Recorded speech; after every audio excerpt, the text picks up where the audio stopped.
Welcome back to World Market Insight. It's Sunday, January 26th, 2026, and I need you to understand something before I've been stacking physical silver for over 12 years and I've witnessed every kind of spike, shortage, and panic. I've seen media narratives saying, this time is different, over and over. But this time, it really is different. Markets wake up in a few hours. I'm a private commodities analyst. This time actually is different. Not because of the price, though. Silver hitting $13 is remarkable. Not even because of the government shutdown looming 6 days from now on, Friday, January 31st. It's different because of what's happening in the vault ledgers right now. While everyone else is focused on the theater in Washington, let me show you what I'm looking at. A few hours ago, I pulled the overnight data. Silver closed the week at 13.7. That's up 6.34% in 24 hours. Gold is sitting at $4,098,249, just $18 shy of $5,000. Platinum, this is where it gets interesting, is at $2,168 with a lease rate of 15.83%, 83%. Now, if you're new to the space, those might just look like big numbers. Let me translate what they actually mean. The screen says you can buy silver for $13 per ounce. The vaults say there's nothing available for delivery in February. I spent Friday afternoon checking retail inventory across the major dealers. SD Bullion, AppMax, JM Bullion, 100 bars, sold out, 1,000 bars, no delivery dates. This isn't a temporary delay, this is a structural absence. We've moved from a market where the question was, what's the price, to a market where the question is, can I even get it? The CFTC and the Treasury Department go dark for 40-plus days during the most volatile precious metals market in modern history. While the media argues about funding bills, the COMEX is staring down a delivery demand it mathematically cannot fulfill. Let me walk you through the math, and then I'll show you what I'm personally doing about it. As of this morning, there are 194,000 gold contracts standing for February delivery on the COMEX. Each contract represents 100 ounces. That's 19.4 million ounces of gold that someone somewhere is expecting. That's still 9.7 million. A lease rate is the annualized interest rate someone pays to borrow physical metal instead of cash. Think of it like this. Normally, if you want to rent a car for the weekend, you pay $30 a day. Reasonable, predictable. Now imagine you show up at the airport and that same car costs $300 a day. You're not paying that because cars suddenly became more valuable or because you like this particular model. You're paying it because there's a total shortage and you absolutely must get to your destination. That's what a lease rate spike tells us. It's the cost of desperation. Silver lease rates have jumped to 3.83%. The normal rate is around 0.3%. That's not a trend. That's a 13 times increase. Platinum is even worse, 15.83%. For an industrial metal that's used in catalytic converters, medical devices, and oil refining, a 15% lease rate means the physical supply chain is in cardiac arrest. Here's why this matters. High lease rates mean the people who normally lend metal into the market. I've gone back through the archives.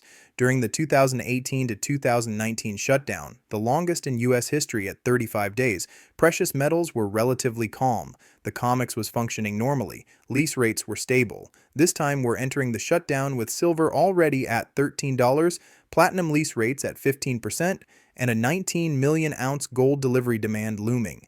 The Minneapolis incidents I mentioned earlier, I covered those in depth in my last video, have already triggered a massive physical buying wave. The Senate's failure on Friday was the confirmation that the government won't intervene to stabilize anything.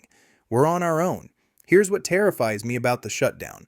When the government goes dark on February 1st, we lose access to real-time COMEX inventory reports. We lose the daily updates from the Commodity Futures Trading Commission. We lose transparency into who's doing what in the futures market. The official narrative will be, don't worry, the data will be published retroactively once the shutdown ends. But by the time the data comes out, the crisis will have already happened. Think about what this means practically. Let's say there's a massive delivery failure on February 3rd. Gold contracts default. Silver shorts can't deliver. The COMEX invokes force majeure and settles everything in cash. In a normal environment, that news would hit the wires immediately. Traders would react. The market would reprick. In a shutdown, you might not know about it for 6 weeks. The only real-time signal we'll have is price and lease rates. That's it. And here's the kicker. If lease rates are already at 15% before the shutdown, what happens when the institutions realize there's no regulatory oversight watching them scramble for physical? The blackout doesn't calm the market. It removes the referee. I want to address the most common counter-argument I'm hearing right now because it's important and it deserves a serious response. The skeptics say this is a sell the news setup. When the shutdown hits, institutions will dump gold and silver to raise cash for margin calls, just like March 2020. Cash is king in a crisis. I get why people think this. March 2020 is burned into everyone's memory. Gold dropped from $1,900 to $1,500 in 2 weeks. Silver got crushed from $18 to $12. But here's what's different. March 2020 didn't have lease rates at 15%. Back then, metal was plentiful. Physical bars were available. The crisis was about liquidity. Banks needed dollars immediately and sold whatever they could to get them. Today, liquidity is being pumped into the system. The Federal Reserve has made it clear they'll provide swap lines, repo facilities, whatever it takes. The crisis isn't liquidity, it's inventory. You can't print a silver bar to cover a margin call. If a bank is short 5 million ounces of silver and they need to close that position, they have two options: buy physical or settle in cash. But if the counterparty demands physical and lease rates suggest they are, cash settlement isn't an option. That's the trap. In March 2020, selling gold for dollars worked because dollars were scarce and gold was available. In January 2026, dollars are plentiful and gold is unavailable. The dynamics have inverted. Let me walk you through what I think is the most likely institutional response. The COMEX has a rule, Rule 5, that allows the exchange to move to liquidation on mode during extreme volatility.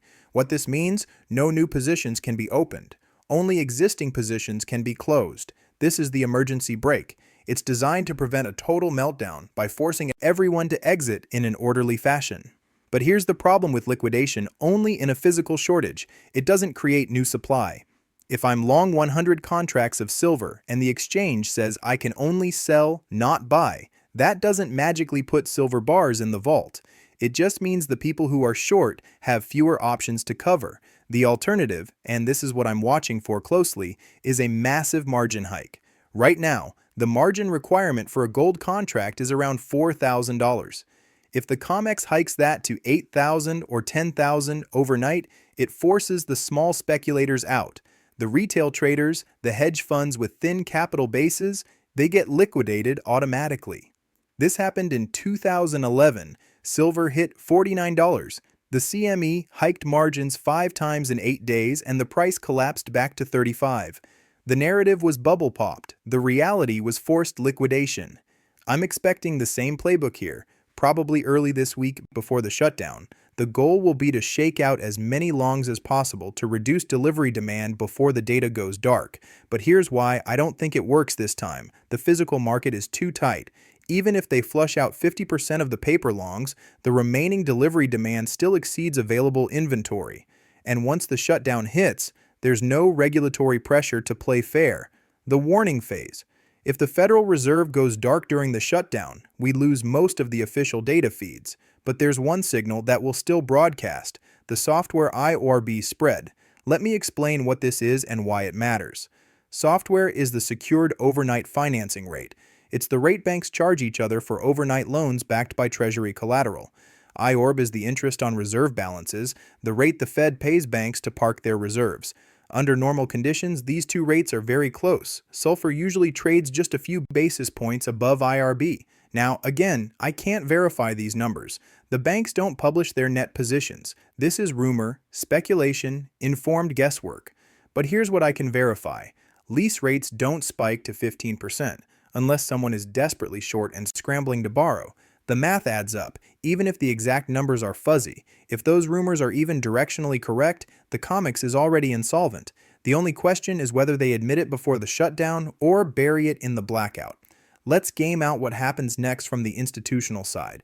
If I'm running risk management at a bullion bank right now, I have 3 options. Option 1, acquire physical metal to cover my short positions, but the lease rates tell me there's nothing to acquire at any reasonable price. This option is off the table. Option 2, Settle in cash and hope the counterparty accepts. But if lease rates are this high, it means counterparties are explicitly demanding physical cash settlement only works if both sides agree. Option 3. Let the comics invoke force majeure, default on the contracts, and settle everything at the paper price while the lawyers fight it out for the next 5 years. Guess which option the banks are going to choose. Here's the tell. If you start seeing emergency rule changes from the comics this week, margin hikes, position limits, settlement modifications, that's the exchange preparing for option 3. They're not going to announce a default. They're going to engineer a situation where default becomes the only mathematically possible outcome. And then they'll call it unprecedented market conditions. The playbook is predictable. What's different this time is the timing. In a normal environment, regulatory oversight acts as a pressure valve. If something is going wrong in the futures market, the CFTC steps in. Position limits get enforced. Emergency meetings happen.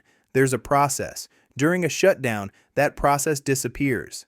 The institutions know this, and they know that everyone else knows this. So what happens when you remove the referee from a game that's already spiraling out of control? The players don't calm down. They go for the end zone. If I'm a hedge fund sitting on a massive short position in silver and I know the CFTC is offline for 6 weeks, I'm not waiting around to see what happens. I'm covering now before the blackout, even if it means paying absurd prices. Because once the data goes dark, I have no idea what anyone else is doing. I can't see inventory levels. I can't see open interest. I'm flying blind. And in a market that's already this tight, flying blind is suicide. The shutdown doesn't pause the crisis. It removes the last remaining guardrails. What lease rates really mean. I mentioned lease rates earlier, but I want to slow down here because this is the single most important concept for understanding what's happening right now. A lease rate is not the same as an interest rate on a loan. When you borrow cash, you pay interest. The interest rate reflects the risk that you won't pay it back, plus the opportunity cost of the lender not having that cash available. When you borrow metal, you pay a lease rate. But the dynamics are different. Here's the key insight. Lease rates don't reflect credit risk. They reflect scarcity. If I'm a bullion bank and I need to borrow 1,000 ounces of silver to fulfill a delivery obligation, the lease rate I pay is determined by how desperate I am and how tight the physical market is. Under normal conditions, lease rates are near zero. There's plenty of metal available to borrow. The cost is negligible. But when lease rates spike, it means one of two things is happening, and usually both. First, the people who normally lend metal have stopped. Central banks, refineries, large holders, they're no longer willing to lease out their inventory. Second, the people who need to borrow metal are willing to pay almost anything to get it. This is not speculation.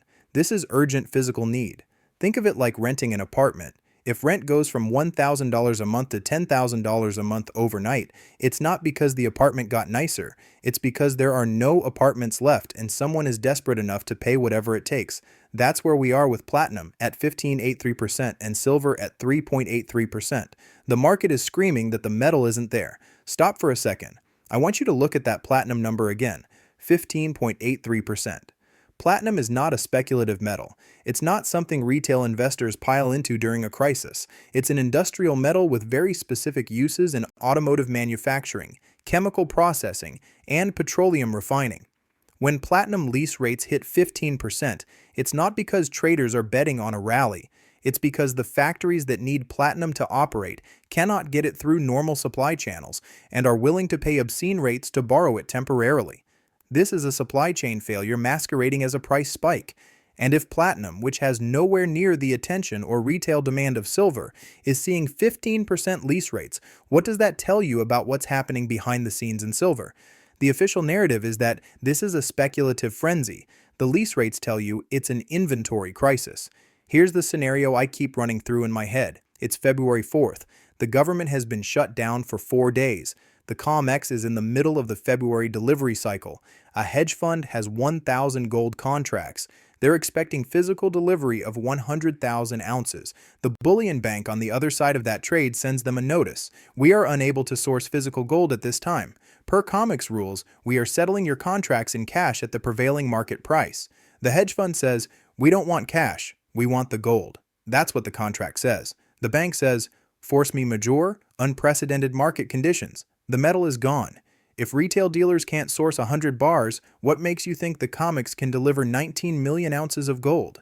The retail market is the canary in the coal mine, and the canary is dead. There's a narrative floating around that this is all part of some coordinated Great Reset, that governments and central banks are deliberately engineering a precious metals crisis to justify a new monetary system. I don't buy it. Not because I don't think central banks want more control. They obviously do. But because this has all the hallmarks of an accident, not a plan. Coordinated conspiracies require competence. What I'm seeing is chaos. The Senate can't pass a funding bill. The comics can't manage delivery demand. Retail dealers are sold out. Lease rates are parabolic. This doesn't look like a controlled demolition. This looks like a system that's breaking in real time because the people running it assumed physical delivery would never actually matter. For decades, the precious metals market has functioned on the assumption that 95% of contracts would settle in cash. The vaults only needed to hold enough inventory to satisfy the 5% who demanded physical. That assumption worked until it didn't.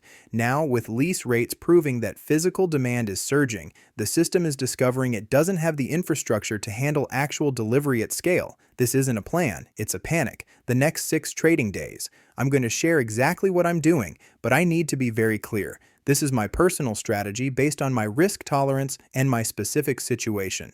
Margin requirements. That's noise, not signal. If silver drops because of forced liquidation while lease rates are still elevated, that's a buying opportunity. The weak hands are being shaken out and the metal is just as scarce as it was at $13. I view any dip below 95 as the market's last chance to accumulate before the supply crisis becomes undeniable. Trigger C, silver lease rates above 10%. If silver lease rates cross 10%, I'm assuming the comics is effectively broken. At that point, I will not expect physical delivery of any kind from the exchanges. 10% lease rates mean the system is in full panic mode. It means the bullion banks have exhausted every available source of physical metal and are now paying whatever it takes to borrow even small quantities. When you see that, you're not looking at a functioning market. You're looking at the final stages of a default. If lease rates hit 10%, my assumption is that any contracts I hold will be settled in cash regardless of what the fine print says, and I'll plan accordingly. We are exactly 6 days away from the shutdown deadline. Here's what I'm watching hour by hour, Sunday to Monday. COMEX futures open Sunday evening at 6 p.m. EST. The first reaction to Friday's Senate failure will show up in the overnight session. If gold breaks 5,000 in the overnight, that's the starting gun, Tuesday and Wednesday. This is when I expect the comics to make any emergency rule changes, margin hikes, position limits, settlement modifications. If they're going to act, it happens midweek Thursday, last full trading day before the shutdown. This is where the real chaos happens. Everyone who's been waiting to see if Congress pulls a last-minute deal will realize there's no deal coming. Expect massive volume and wild swings. Friday, January 31st, shutdown day. Markets will be open, but the psychology will be completely different. Traders will be positioning for a 6-week blackout with no regulatory oversight. February 1st, first day of the shutdown. No more COMEX inventory reports, no more CFTC updates. We're in the fog. February 3rd to 5th, peak delivery period for the February gold contracts. This is when we find out if the vaults can actually deliver 19 million ounces or if we get force major announcements. That's the timeline. 6 days of visibility, then darkness. I've laid out a pretty apocalyptic scenario here, so let me steal them in the counter-argument because I think it's only fair. The optimistic case goes like this. The COMEX has survived delivery squeezes before. 2008, 2011, even 2020. Every time people predicted a default, the exchange found a way to manage it. Margin hikes, cash settlements, emergency borrowing from central banks. The system bent, but didn't break. This time won't be different. The banks will source enough physical to satisfy the most aggressive longs. The rest will settle in cash, lease rates will come back down once the immediate pressure passes, and the shutdown will be irrelevant because most of the drama happens before February 1st anyway. In 6 months, we'll look back at $13 silver as a brief spike driven by fear and momentum, not a structural crisis. That's the optimistic case, and I respect it. Here's why I don't believe it. The difference between now and previous delivery squeezes is that the physical market was never this tight before. In 2008, lease rates didn't go parabolic. Retail inventory was available. The crisis was liquidity, not supply. In 2011, the price spike was driven by speculative momentum. When the CME hiked margins, the speculators left and the market normalized. This time, the speculators are not the ones driving demand. The lease rates prove that. When you see 15% lease rates on platinum, an industrial metal with no retail speculation, you're not looking at a momentum trade. You're looking at factories and manufacturers who cannot source the material they need to operate. That's not sentiment. That's physics. The physical world doesn't care about margin hikes or emergency rule changes. It wasn't a correction. It was a cascade. The authorities didn't realize how broken the system was until it was too late. And by the time they understood the scope of the problem, the tools they had, interest rate cuts, liquidity injections, were insufficient to stop the collapse. Now, look at where we are today. The COMEX has operated for decades on the assumption that delivery demand would remain low. They built a system where paper contracts outnumber physical bars by ratios that only work if most people settle in cash. But lease rates are proving that assumption is breaking. People want physical, and the system doesn't have it. Just like in 1929, when everyone realized the margin loans were backed by overvalued stocks. We're about to realize the futures contracts are backed by non-existent metal. The correction won't be a price drop. It will be a credibility collapse. And when the government shuts down in 6 days, we'll lose the ability to see how bad it really is until it's already over. There's a crucial distinction I need to make here, and it's one that most market commentary misses. A liquidity crisis is when you have the assets but can't sell them fast enough to meet your obligations. A solvency crisis is when you don't have the assets at all. March 2020 was a liquidity crisis. Banks had treasury bonds, corporate debt, mortgage-backed securities, but they couldn't sell them fast enough to meet margin calls. The Fed stepped in with swap lines and repo facilities, and the crisis resolved. What we're facing now is a solvency crisis. The bullion banks don't have a problem selling their silver. They have a problem acquiring it in the first place. You can't solve a solvency crisis with liquidity injections. Printing dollars doesn't create silver bars. This is why I don't think the Federal Reserve can stop this, even if they wanted to. They can provide unlimited cash. They cannot provide 19 million ounces of gold. And that's the trap. The tools that worked in 2020 don't apply here. We're in a different kind of crisis entirely. I covered the Minneapolis incidents in my previous video, but I need to touch on them briefly, because they're part of the accelerant here without getting into the specifics. Go watch that video if you want the full breakdown. The short version is this: a series of events in Minneapolis triggered a massive wave of physical precious metals buying across the upper Midwest, and then nationally, the timing was critical. This happened in mid-January, right as the February delivery cycle was ramping up, so the COMEX was already facing elevated delivery demand, and then Minneapolis added a psychological catalyst that pushed retail and institutional buyers into panic mode simultaneously. Minneapolis was the spark. The Senate failure was the confirmation that there's no fire department. Let's talk about what happens if gold breaks $5,000 in the next 72 hours. Psychologically, 5,000 is a barrier that's been talked about for years. It's the level where gold becomes unaffordable for casual buyers, and where central banks start getting really nervous. But the practical implications are more important than the psychology.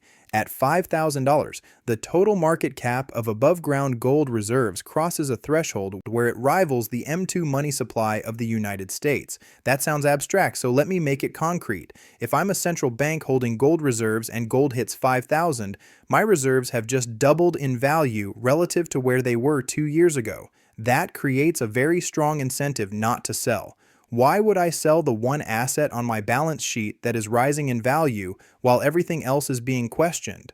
That's the reflexive loop nobody in the mainstream commentary wants to talk about. At $5,000, gold stops behaving like a commodity and starts behaving like a reserve anchor. Central banks don't rebalance out of anchors during uncertainty. They cling to them. Sovereign funds don't trim exposure, they quietly add. Private institutions don't hedge with derivatives, they look for physical custody. And that's where this crosses the point of no return. If gold breaches 5,000 during the shutdown window, you won't see a rush of selling. You'll see a freeze. Offers disappear. Liquidity evaporates. Price doesn't move because nobody wants to be the seller who gives up metal that can't be replaced. That's when price discovery breaks. People assume markets fail when prices collapse. In reality, markets fail when prices can't be made at all. No bids, no offers, just gaps. Silver follows gold in that environment, not because of speculation, but because silver is the pressure valve. It's the smaller, tighter market where stress shows up first and hardest. If gold is the reserve asset, silver is the fuse. And fuses don't burn forever. They burn until they hit the charge. I want to end this by grounding it in reality, not fear. Nothing here requires a conspiracy. Nothing here requires malice. All it requires is leverage built on assumptions that no longer hold. For years, the assumption was simple. Physical delivery is theoretical. Paper settles everything. The vaults are just there for show. Now, the show is over. When contracts demand metal and metal isn't there, the system has two choices: admit insolvency or redefine the rules. History tells us which one it chooses. That's why the next 6 days matter. Not because of price, not because of politics, but because this is the last window where the system still has visibility, credibility, and coordination. After that, we're operating on trust alone, and trust is the one thing that vanishes fastest when the lights go out. I'm not predicting collapse on a specific day. I'm not calling the end of the dollar. I'm saying something much narrower and much more serious. The paper metals market is about to be tested by the physical world, and the physical world doesn't negotiate. Watch the lease rates, watch delivery notices, watch what disappears, not what headlines scream. 6 days, then the data goes dark. After that, price won't tell the story. Availability will.